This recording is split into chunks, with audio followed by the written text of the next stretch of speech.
Boa noite, pessoal. Boa noite a todo mundo aí que está entrando na live. É um prazer muito grande estar aqui com a Amanda, dividindo esse espaço, para a gente falar de um assunto tão importante, tão rotineiro, que é a erlíquia, né? Erliquiose é uma coisa que a gente pega com muita frequência. E aí, hoje vai ser esse bate-papo sobre isso. Se vocês tiverem dúvida, por favor, vão entrando em contato aí com a gente para a gente fazer uma conversa bem legal. Meu nome é Gisele Conte, eu sou patologista clínica veterinária. Me formei em veterinária aqui em Ribeirão Preto mesmo, no Moura Lacerda. Já tem aí próximo de 15 anos que eu estou formada e desde então eu já entrei para o laboratório. E aí eu sempre brinco que minha sanidade mental ficou preservada porque eu não cliniquei tanto. Então eu escapei bastante dessa parte clínica e isso, né, a gente sabe o quanto é puxado aí para os clínicos que estão na rotina, o quanto isso suga mentalmente a gente. E aí eu estou no laboratório desde então. Fiz especialização em patologia clínica na Unesp em Jaboticabal e depois também fiz curso de citologia na Anclivepa em São Paulo. E aí estamos nessa rotina, discutindo caso, fazendo os exames, sempre tentando buscar a melhor solução para os diagnósticos, principalmente dessas doenças mais rotineiras. Terminou? Bom, eu queria primeiramente te agradecer muito por ter aceitado o convite. Pessoal, não sei se todo mundo conhece a Gi, mas ela é uma excelente profissional e pessoa. Inclusive, ela dá cursos também. Sempre que eu posso, eu discuto o caso com ela. Então, assim, para falar de erliquiose, que parece ser uma coisa tão básica, mas tem tanta coisa envolvida, eu achei, assim, sensacional chamar ela, porque, assim, ela é uma pessoa super aberta e ela vai conseguir organizar os pensamentos aí, tanto da parte clínica quanto laboratorial, que é uma coisa que eu prezo muito, que é essencial. Então, aí, para ajudar a gente na nossa rotina, né? Principalmente clínicos e patologistas clínicos, mas eu acho que todo mundo, independente da especialidade, acaba lidando aí com a erlíquia como consequência, né? Bate aí dentro dos diagnósticos. E aí, hoje a gente conversou, assim, de tentar organizar da seguinte forma, né? Falar um pouquinho do que é erlíquia, patogenia, né? A parte aí das fases clínicas, subclínica e crônica, e das trombocitopenias em geral, e do diagnóstico, né? Então vamos tentar aí seguir essa linha, e eu vou deixar com você aí para a gente começar a falar sobre a erlíquia, né? Conforme vocês forem tendo dúvidas ou alguma sugestão, eu vou ficar intermediando aqui e vou passando para ela, tá? Pode ser assim? Claro, legal, Amanda. Bom, então vamos bater um pouquinho de papo sobre a erlíquia e vamos ver o que surge de dúvidas aí do pessoal. Então, só para a gente lembrar, que é legal sempre a gente retomar as coisas do início, assim, né? Então, sempre buscar quem que é a base de tudo. A erlíquia é uma bactéria que é um parasita intracelular obrigatório, vai parasitar principalmente leucócitos e plaquetas, e ela é transmitida pelo carrapato. E é aí que a gente tem muito contato com ela, né? Nossa região aqui, pelo clima, tudo, a gente tem muito caso de carrapato, de infestações, então é uma doença que realmente é bem frequente da gente lidar no dia a dia, de encontrar, de ficar na suspeita, de ter sinal clínico que vai levar a gente a pensar na erlíquia. Então, pensando em quem é a erlíquia, para a gente apresentar a erlíquia para a gente, seria isso, uma bactéria intracelular obrigatória transmitida pelo carrapato. E aí, a gente começa a ver, exatamente pela frequência que a gente tem de infestações de carrapatos, por mais que às vezes o animal não teve aquela infestação gigantesca, né?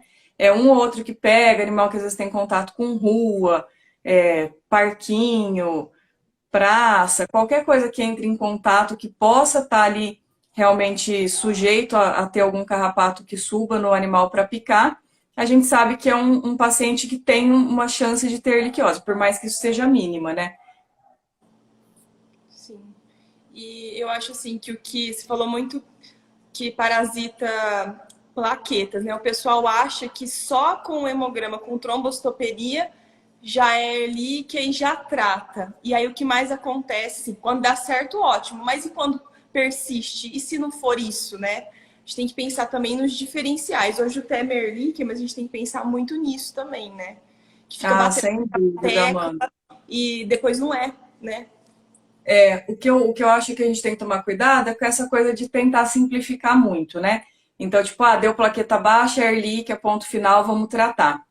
A gente tem que lembrar, e é uma coisa que a gente sempre pensa como um principal diferencial na nossa rotina, que é a pseudotrombocitopenia, né? Então, aquela plaqueta que a gente acha que está baixa, mas na verdade não está. E aí isso vai ter interferência desde os erros pré-analíticos, então, desde o tipo de coleta que foi feita, a forma que essa coleta foi realizada, até o método que foi utilizado. Então, hoje a gente tem toda aquela questão do pessoal achar que o que passa de exame na máquina é o suficiente para a gente dar qualquer tipo de diagnóstico. E aí aqui os patologistas clínicos vindo, né, nadando contra a corrente aí de tipo, não é isso que basta, a gente precisa ir além, a gente tem que ter a avaliação no microscópio. E agora, falando da Ehrlichia, não tem como a gente não falar disso, né? Então, quando a gente pensa no famoso maquinograma aí que a gente chama, né, de forma pejorativa para puxar a orelha de quem acha que é a mesma coisa, passar o exame na máquina e fazer um hemograma realmente, aqui é um ponto que pega muito. Então, dependendo da coleta, até porque a gente sabe que muita gente ainda tem muita dificuldade para coleta, às vezes não respeita a proporção sangue-EDTA, a amostra que é difícil de colher, animal muito pequeno, tá sozinha a domicílio para fazer essa coleta, aquela coleta que vem lenta, forma agregado, começa já a fazer microcoágulo. Isso tudo já inviabiliza demais para o nosso exame. E aí, às vezes, a gente passou por todo esse processo de uma coleta bem mais ou menos ali por N motivos que podem ter acontecido, e aí, a hora que dá uma plaqueta baixa, a gente já acha que vai ser algo patológico, que vai ser Ehrlichia, que vai ser qualquer coisa nesse sentido. Então, eu acho que o primeiro diferencial sempre tá baixa mesmo, sabe? Então, essa questão da pseudotrombocitopenia, eu fico muito no pé, porque, tipo, tá baixa mesmo? Como que foi feito esse exame? Só passou na máquina que você tem lá na sua clínica e tá falando que isso já é um diagnóstico? Então, isso a gente tem que tomar muito cuidado. É lógico que, né, quando a gente sabe que foi feito esse exame, com avaliação no microscópio, um esfregaço bem feito, uma coleta bem feita, e realmente não teve nenhuma interferência para isso, que, não, tá baixa mesmo, o patologista clínico avaliou, aí beleza. Aí a gente anda a casinha, né, como se fosse um joguinho de tabuleiro, então tipo, deu tudo certo aqui, beleza. Aí a gente passa para a casa seguinte, que é tipo, vamos ver se realmente é Ehrlichia, então, vamos seguir agora o raciocínio clínico em cima disso. Então, eu acho que eu colocaria a pseudotrombocitopenia como o principal diferencial aí pra gente. Mas, a gente sabe que existem outros, né?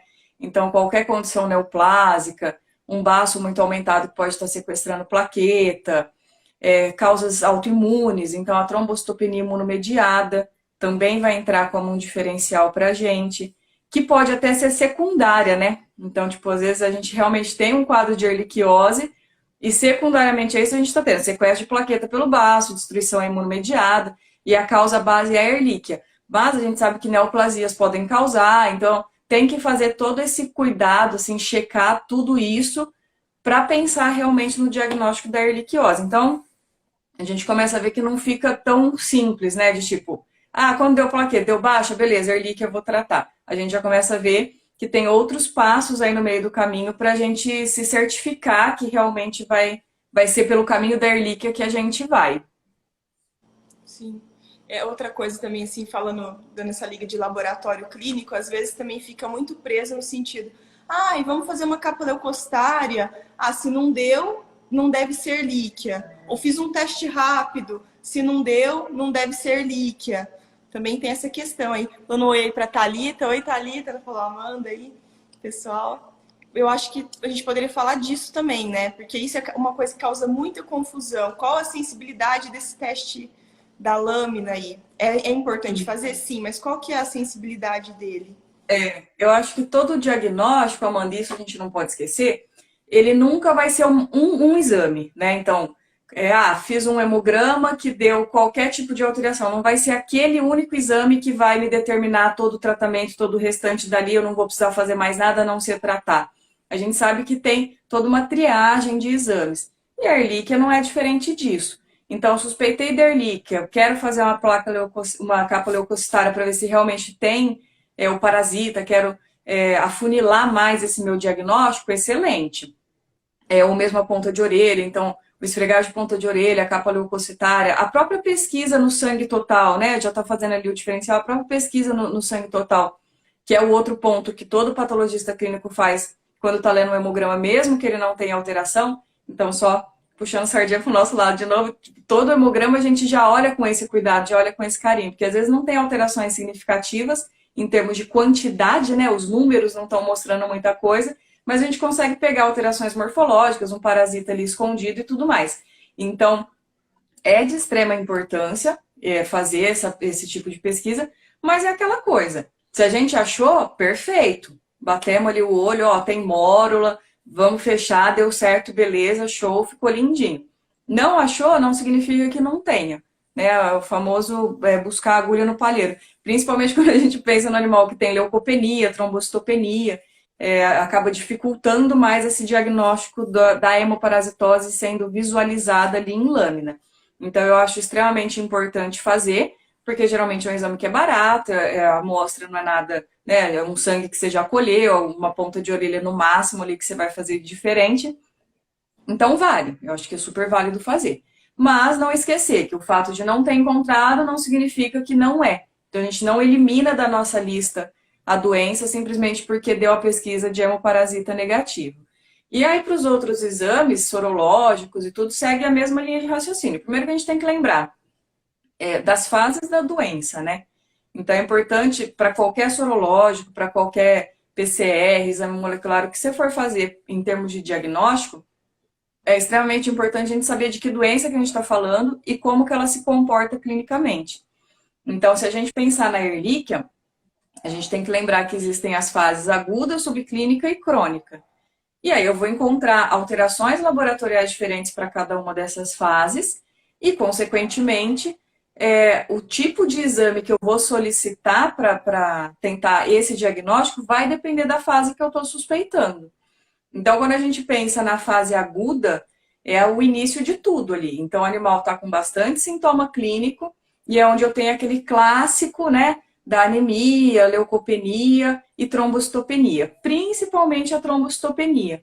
Então, a hora que eu pego um animal em fase aguda, é muito frequente. Às vezes, eu nem alterei ainda a parte vermelha e a parte de leucócito. Eu tenho ainda a parte vermelha limítrofe ali, mas ainda dentro, leucócito limítrofe, mas ainda dentro, mas minha plaqueta já está lá no chão.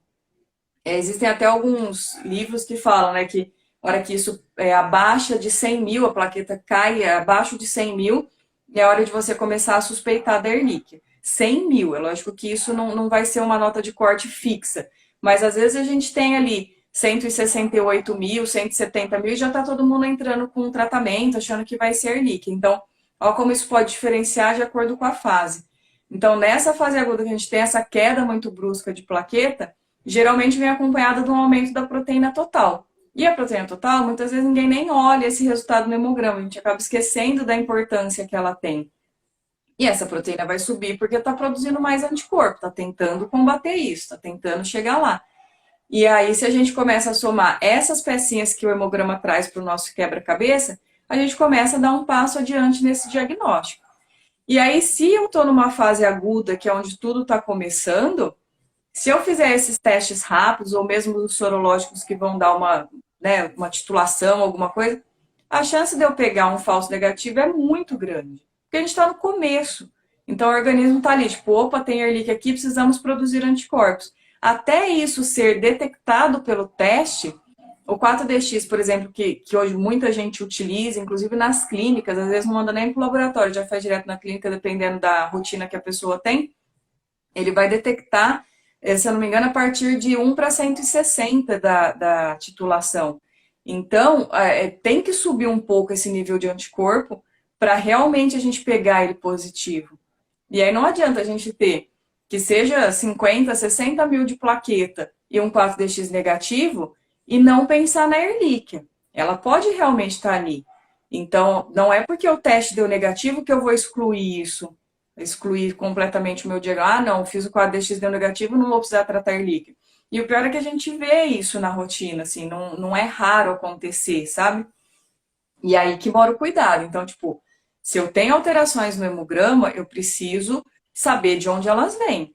E enquanto eu não descubro de onde vem, não adianta eu ficar tentando tratar alguma coisa só para ver se aquilo responde. Então, eu realmente tenho que seguir essa linha de raciocínio e tentar buscar esse diagnóstico. Então, se a gente pensa em fase aguda da Ehrlichia, se a gente lança a mão do PCR, a gente tem uma vantagem muito maior de pegar esse resultado realmente positivo. Porque é a hora que o agente está circulando. Então, na fase aguda eu consigo mais chance de ter mórula na minha circulação e mais chance do meu PCR positivo. Ah, fiz o PCR e deu negativo, não é? Calma, porque também não é assim. Às vezes a gente não conseguiu, naquela amostra que foi para PCR, uma replicação importante para esse PCR positivar. Ou, às vezes até, né, se você... Hoje tem painéis de PCR que a gente consegue pedir várias doenças de uma vez só. Mas às vezes por limitação financeira, do tutor, alguma coisa assim, se você vai direto na Ehrlichia, né, a PCR de Ehrlichia, pede único exclusivamente ele, e ele negativo, às vezes você tem outras hemoparasitoses que são transmitidas pelo carrapato que podem ser a causadora ali da questão. E aí você elimina a Ehrlichia, você elimina todas as hemoparasitoses, né? Que não é Ehrlichia, a gente não pensa mais em hemoparasita, assim. E esquece que existe esse leque de outras doenças que podem também causar. Então, o PCR na fase aguda da doença é um diagnóstico que ajuda, mas não apostar todas as fichas nele. Então, se ele negativar, eu não vou riscar a Ehrlichia da minha listinha de diagnóstico porque ele negativou. Aí vem todo o raciocínio clínico, né? A anamnese que você fez, os sinais clínicos que esse animal está apresentando. Então, isso tudo também são as pecinhas que a gente tem aí para o nosso quebra-cabeça para chegar nesse diagnóstico. Não é à toa que chama exames complementares, porque eles se complementam entre si para fechar um quebra-cabeça. E não sei se você vai concordar, mas sobre o 4DX, né? O que eu já li dos trabalhos é que a partir de 14, 15 dias de infecção que ele positiva, né? Sim. E eu já tive colega de discutir em grupo assim, poxa, eu tô vendo algo sugestivo de Ehrlichia aqui, mas o clínico já fez o 4DX e falou que deu negativo. Parece que a Ehrlichia aqui... Pode ser sim, aí teria que fazer um PCR para fechar. A Marcela aqui falou algo sensacional que acontece na nossa rotina, né? O teste rápido feito pelo clínico às vezes atrapalha por falta de interpretação, né? Da fase. E isso acontece demais. Sem dúvida. E é exatamente isso. A gente tem um período para esse anticorpo, né, realmente ser detectado no teste. Vai variar nessa faixa aí, 15 até 20 dias. Então, antes disso, não significa que não tenha. E aí, ainda mais quando a gente pega em lâmina. É exatamente esse o ponto. Se eu peguei em lâmina, eu estou em fase aguda. E aí, se eu estou em fase aguda, a chance disso ser realmente a mórula ali presente no esfregaço é muito maior. E o 4DX ou qualquer outro teste, né? É que o 4DX hoje é muito carro-chefe, mas qualquer outro teste que detecta anticorpo, a chance dele ser negativo é muito maior. Né? Então, essa falta de interpretação realmente é um problema. Essa ideia de, faz o teste e isso já te resolve é muito complicado para várias doenças. Mas a Ehrlichia, como a gente tem uma rotina muito grande, eu acho que é uma das mais complicadas. Quando a gente pensa na fase crônica da Ehrlichia, aí inverte, né? Aí a gente tem muito o caminho contrário disso. Então, tá tudo muito baixo, porque muitas vezes tu já tá com a medula óssea comprometida, hipoplasia de medula. Eu tenho as minhas séries do hemograma baixa, né? Que é a pancitopenia. E muitas vezes o pessoal pede o PCR nesse momento. E aí o PCR vai dar negativo. Então, a chance desse agente estar circulando é muito baixa. Ele provavelmente já está ou na medula ou no baço. Então, essa hora o PCR não vai ajudar. Nessa hora, o teste rápido até pode, porque ele vai dar um positivo ali, porque já faz um tempo da doença. Mas os testes rápidos, eles não me falam se essa doença existe naquele momento ou se é alguma coisa passada, né? Ele só fala que existe anticorpo para aquilo. Se ele é uma doença que está acontecendo naquele momento, aí vai de toda a interpretação do restante, assim. Então, esses testes rápidos, a gente tem que ter muito cuidado com a interpretação. E a impressão que me dá é que quando colocaram isso no mercado, veio com uma promessa muito grande de que salva a nossa vida, né? Então, tenha o teste rápido e pronto, seus problemas foram resolvidos. Isso eu acho muito perigoso. Porque não adianta, a gente está lidando com biologia. Então, a gente tem que avaliar o contexto inteiro, desde a parte clínica do paciente até esses testes todos de rotina e os complementares. Então, o PCR, muita gente fala, não, para a Ehrlichia tem que ser PCR. Nem sempre. Numa fase crônica, eu posso realmente pegar em negativo. E aí, às vezes, é mais interessante eu fazer esse PCR da medula óssea e não do sangue circulante. Então, dá para trabalhar com ele? Dá, mas que tipo de amostra que eu vou utilizar? Aí depende da fase que eu tô achando que eu tô, né? Então eu tenho que ter pelo menos a noção da fase que eu acho que pode ser, para eu saber escolher. Olha como, né, um monte de detalhe. Eu tenho que saber escolher a amostra que eu vou utilizar, o método de exame que eu vou utilizar para daí chegar nesse diagnóstico. E a hora que a gente pensa que, olhei plaqueta baixa, isso é Ehrlich, olha como a gente atropela tudo, né?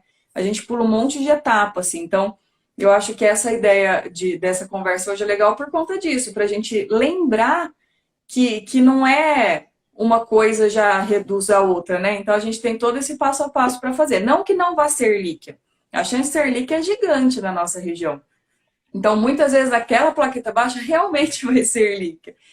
Mas, né, vamos começar a se questionar se é só isso que existe. Então, pô, pera lá. Às vezes, pode ser alguma outra coisa. Pode ser uma neoplasia que está ali que ninguém tinha suspeitado. Pode ser uma trombocitopenia imunomediada. Então, tentar passar por esse passo a passo antes de já fechar esse diagnóstico como Ehrlich simplesmente num único hemograma e só.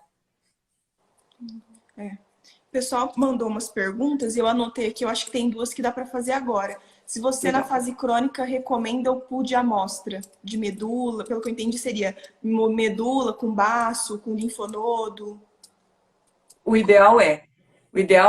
A gente tem muita limitação de conseguir todas essas amostras. Linfonodo ainda é mais de boa. Geralmente você consegue coletar e mandar e não é tão invasivo, né?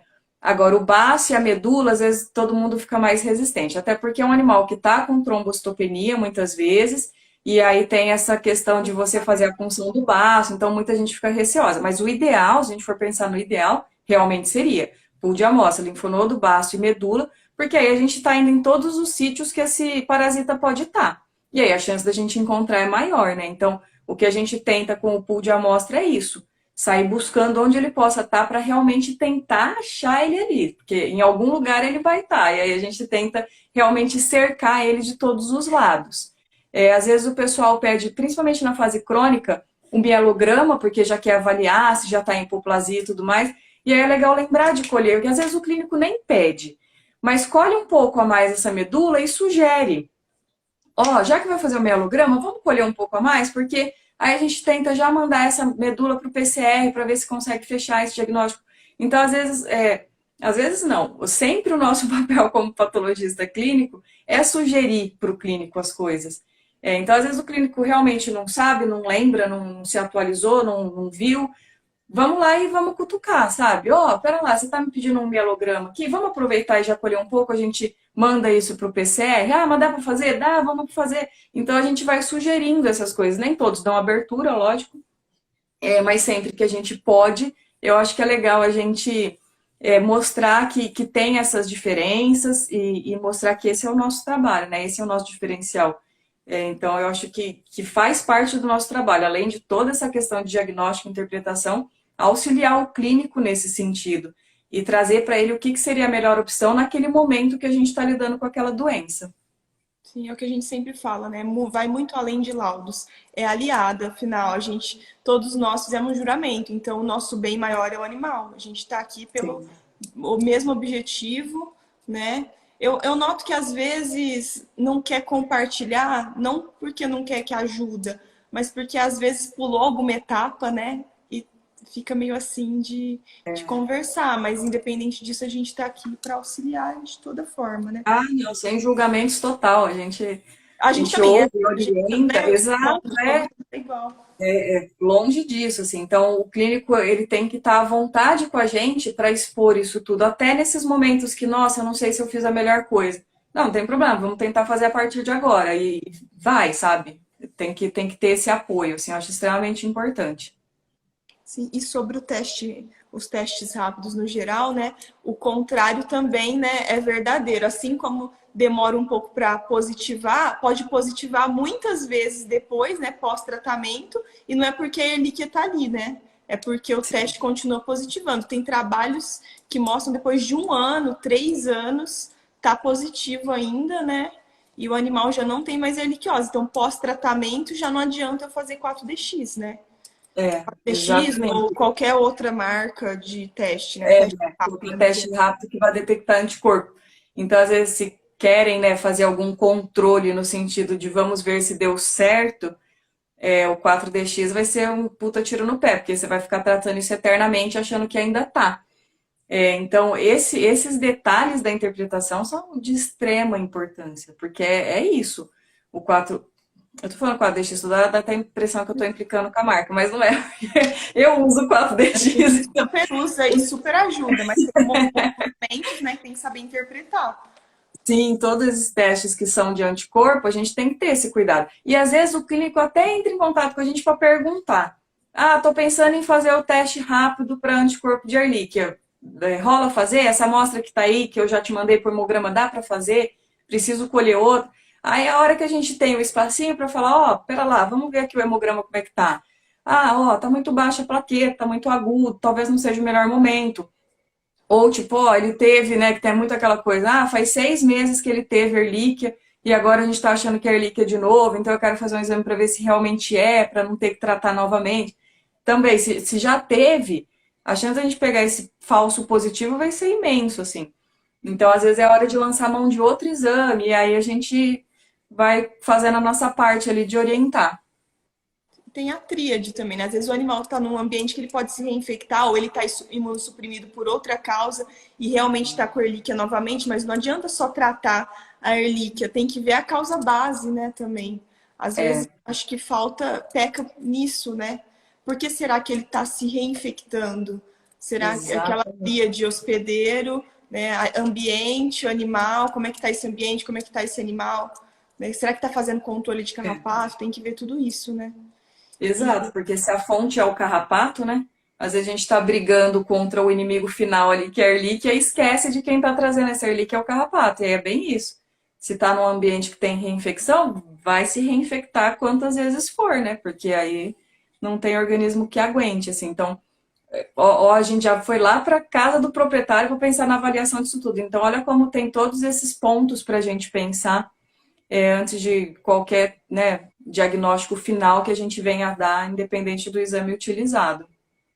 Outra coisa que perguntaram é, identificou que é Ehrlichia, está fazendo tratamento. Com quantos dias, né, após, você recomenda repetir o hemograma para acompanhamento?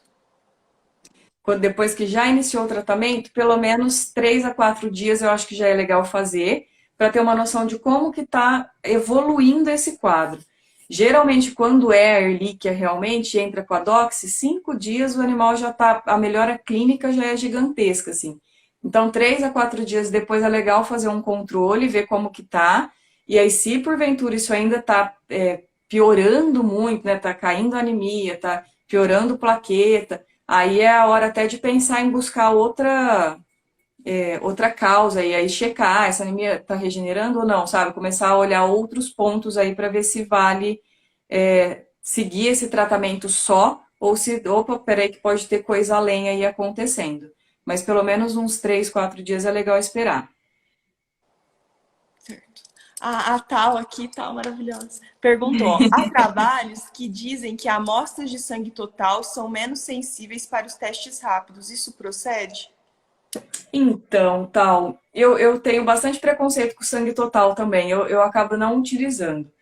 Os testes todos eles falam que, né, em teoria não tem nenhuma diferença, assim, que você pode utilizar tanto sangue total quanto plasma ou soro, mas eu fico bem receosa também.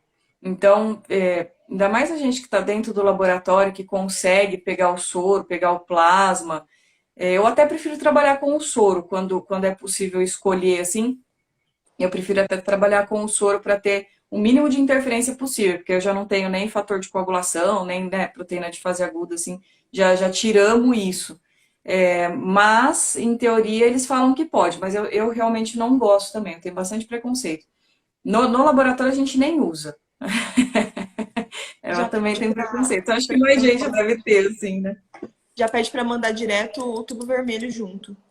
Sim, já pede junto. Aí é lógico, aqueles casos que o animal não vou conseguir recoletar agora, preciso iniciar o tratamento, e aí não vai dar, né? Porque depois que começou a tratar também, os exames já vão, né? PCR, já vai ficar tudo com chance de falso negativo. Mas pelo menos deixar para aqueles momentos que não tem outra opção. Aí a gente, já tô com sangue PDTA aqui, uso o plasma, mas o sangue total eu realmente evito ao máximo, ao máximo. E outra coisa que perguntaram foi assim: todo animal, depois de tratado, o hemograma volta ao normal? Vai depender muito. Acho que a maioria sim. Acho que a maioria a gente consegue ter uma resposta bem legal. Mas é aquela coisa. Muitas vezes o animal ele já pode ter, ainda mais se é casos que já vem sendo, né? Não é a primeira vez que pega erlíquia, é uma coisa que já teve outras vezes. Isso acaba afetando toda a produção em medula, então com certeza vai ter consequência. Mas no geral a gente espera que volte sim e tenta buscar isso. Aí, se realmente isso não acontece, fica com uma leucopenia, fica com uma trombocitopenia, por mais que seja discreta, é hora de avaliar se não tem mais nada envolvido. Nada neoplásico, nada em medula, eu acho que é hora de dar um passo à frente aí e já começar a buscar outras possibilidades para ver se tem alguma coisa que está impedindo disso acontecer. A gente sabe que a erlíquia pode ficar incubada em baço, em medula por muito tempo, e aí a hora que o animal está imunossuprimido isso se manifesta, mas num animal que esteja saudável, que está tudo ok, que tem uma boa resposta imune, a hora que a gente trata, isso tem que ter uma resposta ok e o animal fica bem. Mas pode realmente acontecer, é hora da gente investigar o que não está deixando isso voltar ao normal. Porque às vezes pode ter mais coisa envolvida, né? A anaplasma anda muito ali junto, tem outras Sem dúvida. Por infecções. isso que a hora que vai fazer o... Isso é outro ponto também. Às vezes o pessoal, por uma questão de custo, prefere economizar e fazer o PCR de um agente só, né? O que está com mais suspeito e tudo. Mas hoje a gente já tem esses painéis de PCR que abrange muita doença que é transmitida pelo carrapato. E aí, sempre que possível, né? A gente sabe que tem custo em cima disso, nem todo proprietário pode, mas sempre que possível é legal a gente tentar fazer. E aí, o nosso papel é oferecer, né? Então, tipo, dar essa opção para o veterinário também, porque muitas vezes a gente não vai lidar direto com o dono do bicho, né? Mas dar a opção para o veterinário de, existe essas possibilidades, ver o que é possível ser feito. Mas pelo menos mostrar que tem, porque é bem mais válido a gente já fazer um painel que pega mais doenças, porque a chance de ter Ehrlichia babésia junto, Ehrlichia anaplasma, Ehrlichia babésia e anaplasma, né? Todo mundo ali misturado é muito grande, assim. Então é bem válido a gente se atentar para isso também. Sim.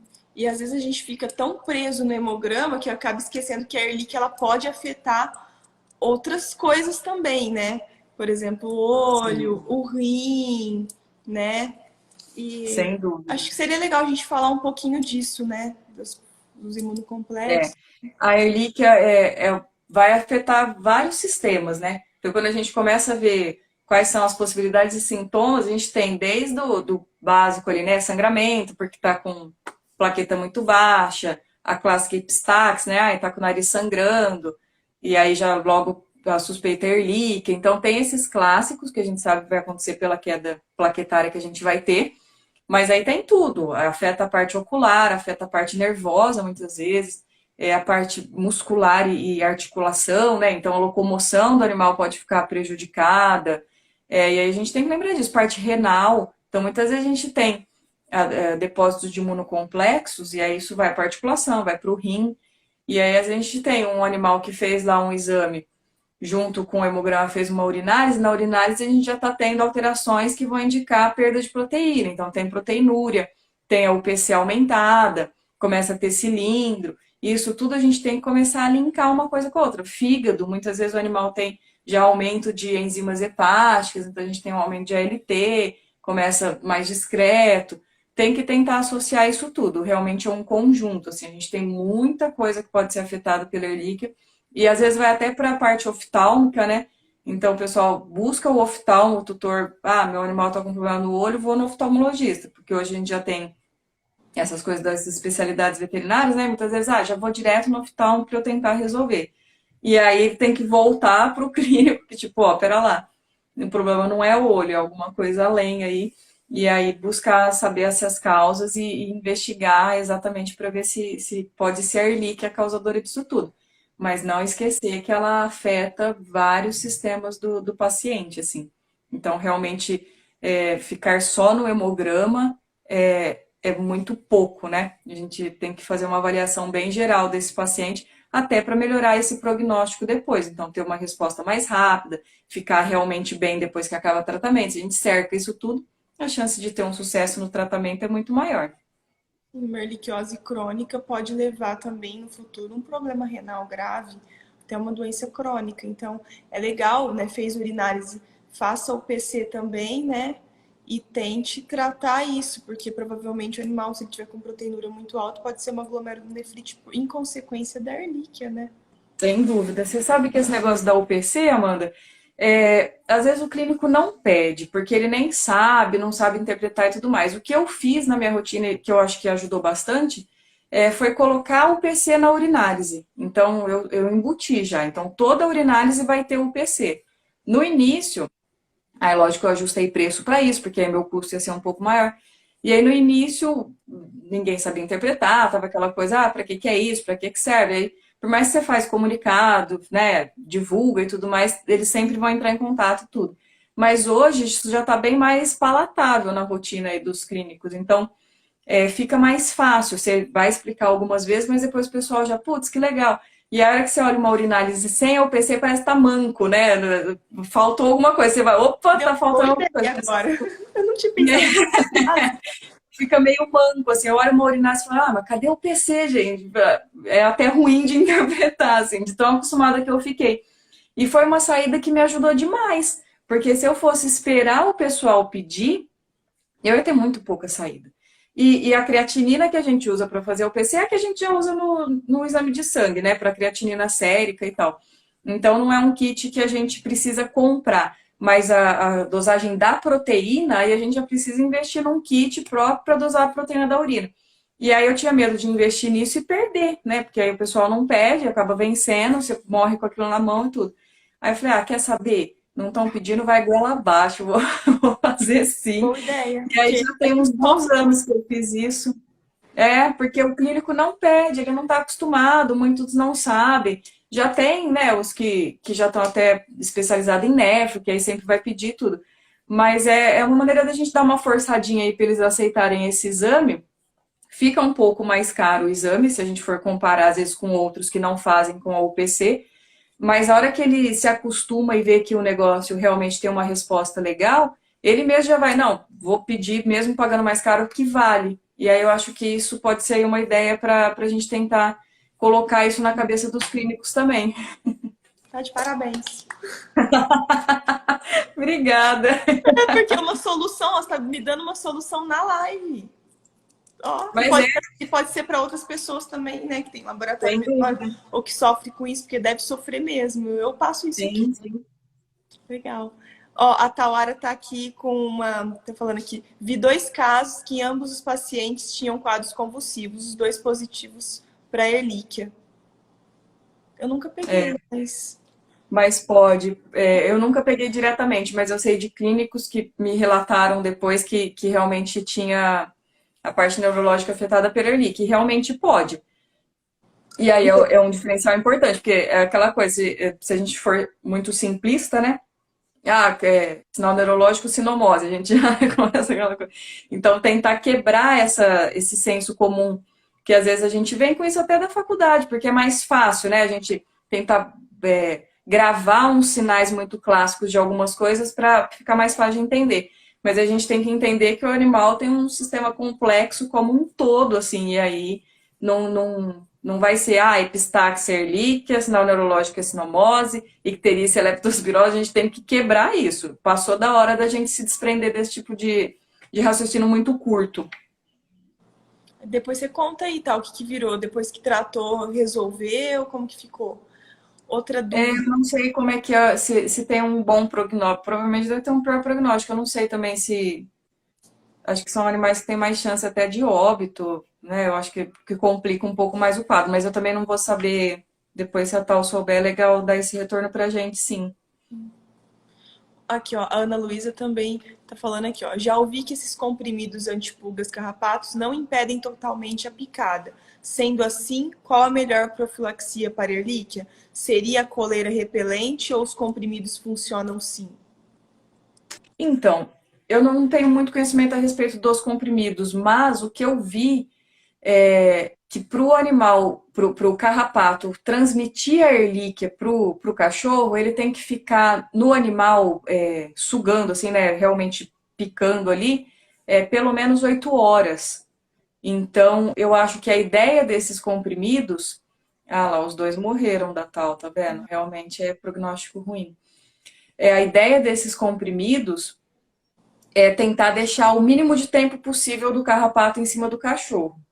Tá? É a impressão que eu tenho pelo tempo que eles falam, que em literatura eles falam que o animal, que o carrapato tem que ter contato com o sangue do animal. Então, como é um período maior, se você usa esses comprimidos, a tendência é deixar esse carrapato menos tempo ali no animal. Por isso que eu acho que ele entra bem como uma possibilidade de prevenção. Mas eu realmente não sei a fundo como que eles agem, se tem alguma coisa melhor que isso ou não. Mas pensando nessa questão do tempo que o carrapato tem que ficar no animal, eu acho que ele entra nesse sentido, assim, entra como uma boa profilaxia, porque ele diminui esse tempo de contágio ali, digamos assim, né?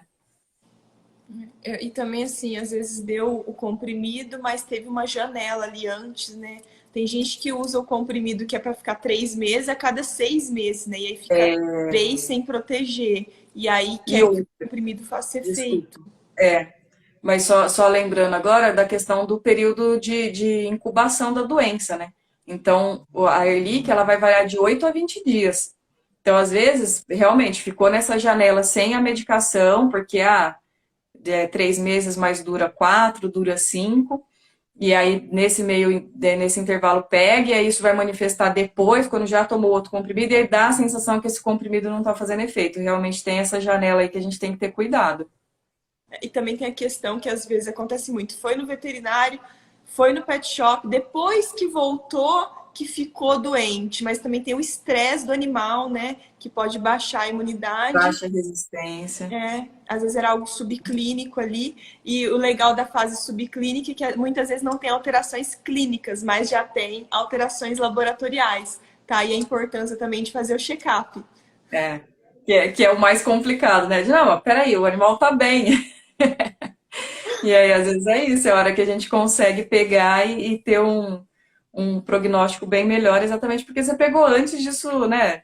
Passar para a fase crônica. Então, a ideia era exatamente essa, a gente tentar evitar. Então, não duvidar daquilo, né?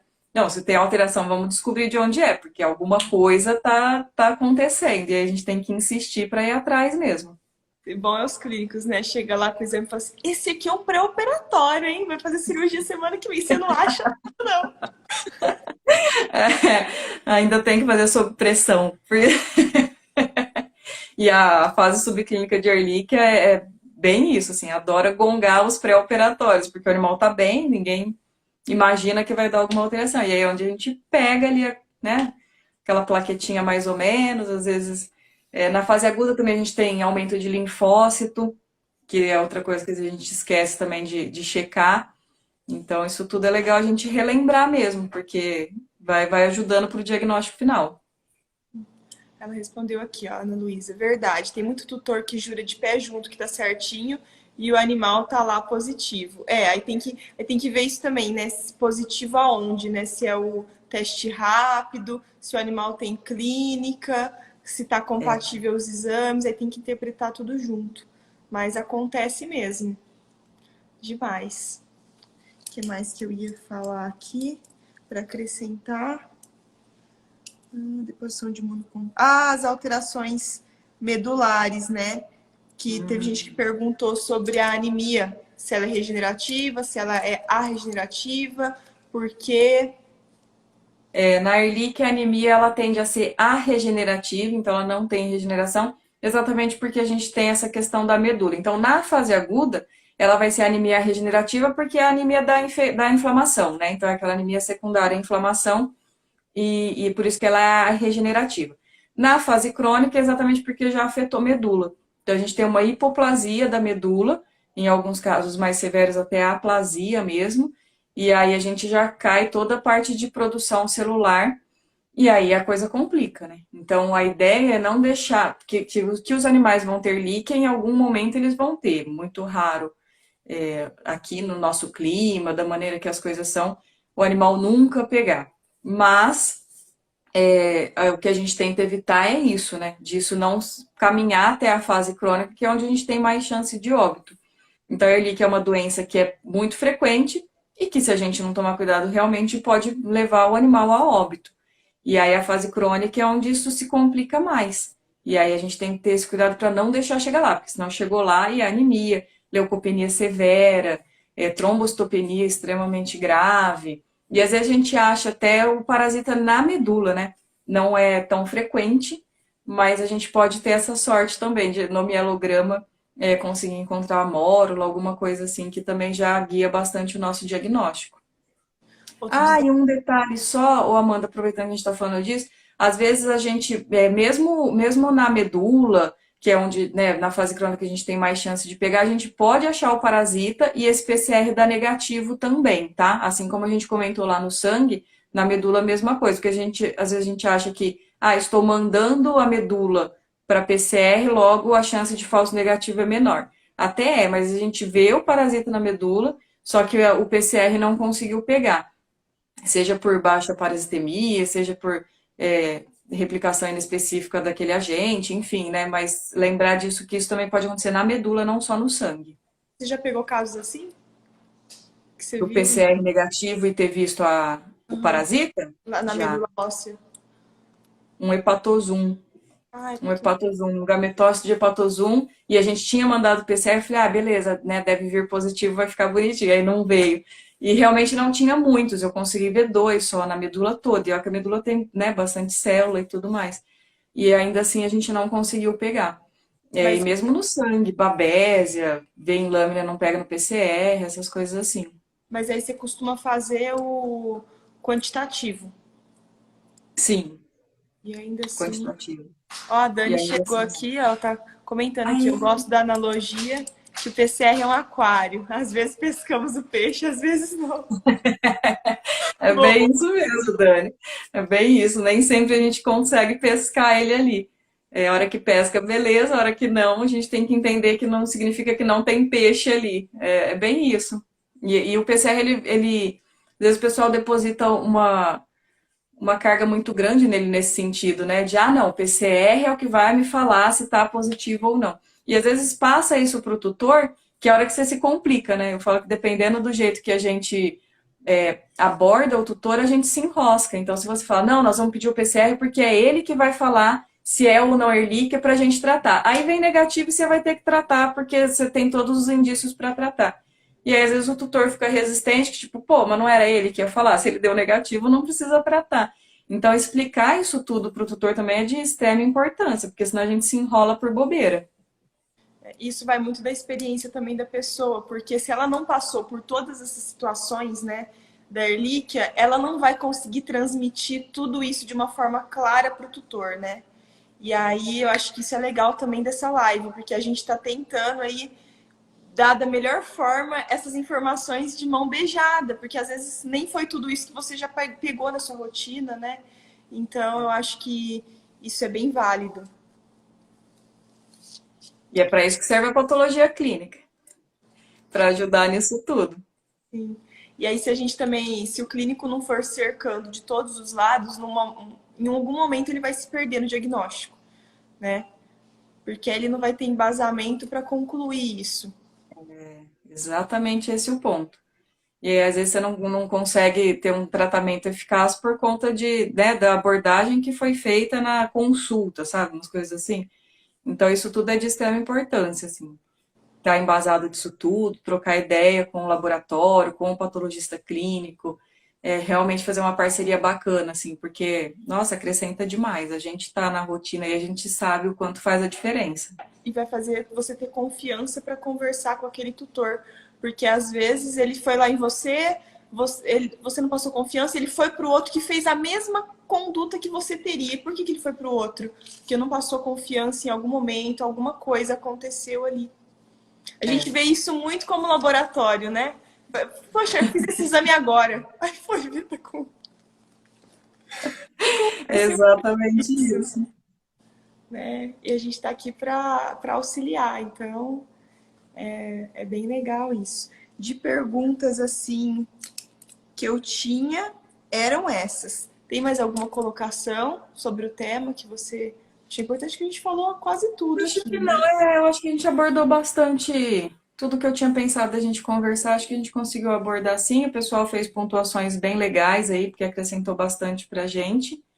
Eu acho que o caminho é esse, a gente sempre bater na tecla da patologia clínica como um diferencial aí para ajudar o clínico.